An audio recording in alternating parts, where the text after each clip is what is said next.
Hello विद्यार्थी मित्रों, तो आप सभी का स्वागत करते हैं हमारे इस YouTube चैनल यूनिक एकेडमी के अंदर। तो विद्यार्थी मित्रों, आज हम कक्षा 12 अर्थशास्त्र लास्ट चैप्टर 11वां का MCQ सेक्शन तैयार करने वाले हैं। इससे पहले मैंने चैप्टर 1 से लेकर चैप्टर नंबर 10 तक के वीडियो बना दिए हैं। ये लास्ट वीडियो है चैप्टर नंबर 11 का। तो मेरे 11 के 11 चैप्टर्स की वीडियो ध्यान से देखो और याद कर लो। आपके MCQ में बोर्ड एग्जाम में 20 में से 20 नंबर आएंगे। ठीक है, स्टार्ट करते हैं। आर्थिक सुधार किस वर्ष में आया? 1991। आकर्षण स्थानांतरण की असर किस प्रकार की होती है? नकारात्मक। आकर्षित होकर चले जाते हैं लेकिन उसका नेगेटिव ही सीक्वेंस मिलता है। वर्ष 2050 तक विश्व की जनसंख्या वर्ष 2050 तक विश्व की कितनी जनसंख्या शहरों में निवास करती मिलेगी? 2/3। किस वर्ष में नगर दी गई परिभाषा उदार थी? किस वर्ष में नगर की दी गई परिभाषा उदार थी? 1951। 2011 में कितने % लोग शहर में रहते थे? 32%। भारतीय कानून संहिता के अनुसार किस उम्र तक के बालकों को प्राथमिक शिक्षा मुफ्त अनिवार्य होनी चाहिए, ऐसा कहा गया है? 6 से 14 वर्ष। वर्ष 2011 में भारत की साक्षरता कितनी थी? 74%। भारत में रेलवे का प्रारंभ किस वर्ष में हुआ? 1853। ONGC की स्थापना किस वर्ष में की गई थी? 1959। 1991 के आर्थिक सुधारों में निम्नलिखित में से लागू नहीं होता है। तो 1991 के आर्थिक सुधार में उदारीकरण, निजीकरण, वैश्वीकरण है, शहरीकरण नहीं होता। ठीक है। स्थानांतरण कितने समय के लिए होता है? तो दीर्घकालीन समय के लिए। स्थानांतरण कितने समय के लिए होता है? स्थानांतरण दीर्घकालीन समय के लिए होता है।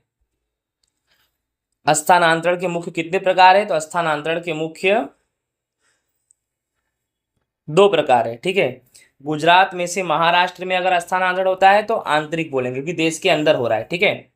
ग्रामीण लोग शहरी जीवन से प्रभावित होकर शहरों में स्थानांतरण करें, वह किस प्रकार का है? आकर्षण।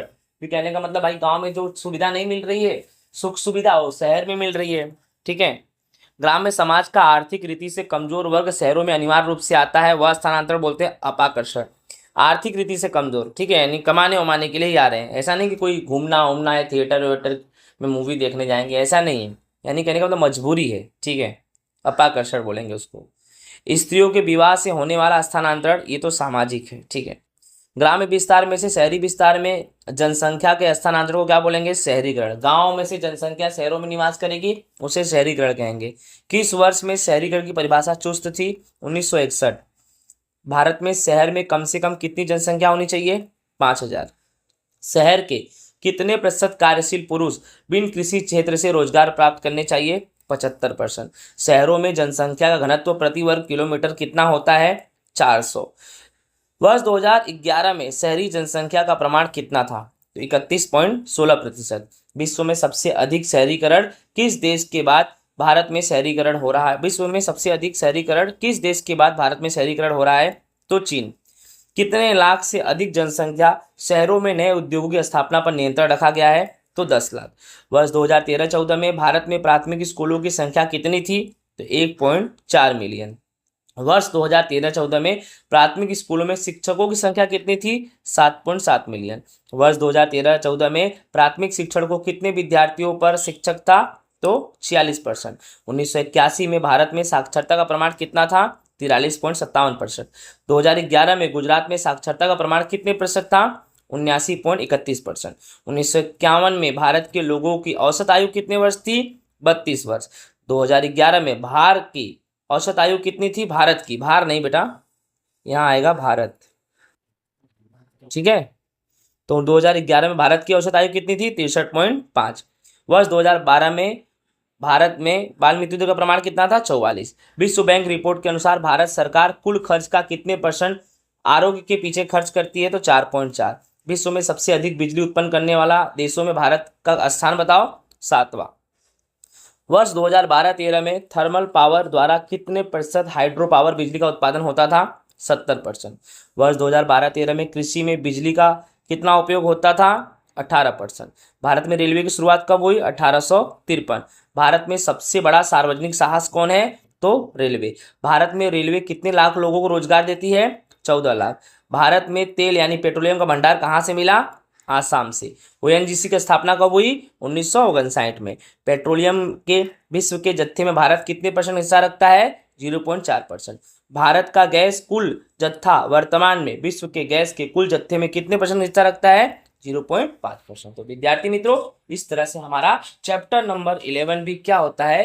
कंप्लीट होता है। ओके, इसी के साथ हमारा इकोनॉमिक्स का चैप्टर नंबर 1 से लेके चैप्टर नंबर 11 तक के पूरे वीडियो मैंने आप लोग के लिए बना दिए, जो आप लोगों के लिए बोर्ड की परीक्षा में बहुत ही महत्वपूर्ण साबित होगा। तो विद्यार्थी मित्रों, चैप्टर 1 से लेकर चैप्टर 11 तक के अगर आपने मेरे वीडियो देखे और याद कर लिए तो मैं आपको वायदा करता हूं आपके परीक्षा में 20 में से 20 नंबर आएंगे। आप जिस दिन परीक्षा इकोनॉमिक्स का दे के आओगे ना, मुझे जरूर याद करोगे, मेरे चैनल को बोलो वाह यार, यूनिक एकेडमी वाले सर ने तो इतना चैप्टर 1 से 11 तक का पूरा वीडियो डाला और हमने पढ़ा, हमने याद किया, हमारे 20 में से 20 सही चले गए। राइट, टेंशन मत लो। अभी आपको इसके साथ साथ सेक्शन बी जो 10 में से 10 नंबर है वो भी आप 10 में से 10 लाओगे, यानी आपके परीक्षा में ए और बी जो 30 नंबर का आता है ना, उसमें आप 30 में से 30 पूरा नंबर लाओगे। जैसा मैं बोलूँ ना वैसा करो, हर एक पेपर का मैं आपको पूरा का पूरा सपोर्ट करूंगा। और एक भी याद रखना कि जो भी एग्जाम होगा उसके एक दिन पहले यानी कुछ घंटे पहले भी आपको एक वीडियो बनाऊंगा कि आज इकोनॉमिक्स का पेपर है तो उसमें कैसे क्या करना है, क्या नहीं करना, आए तो क्या, नहीं आए तो क्या, गप्पा कैसे मारना है, सब कुछ सिखाऊंगा मैं, आप टेंशन मत लो। ठीक है, तो इसी के साथ अलविदा, धन्यवाद, राधे राधे।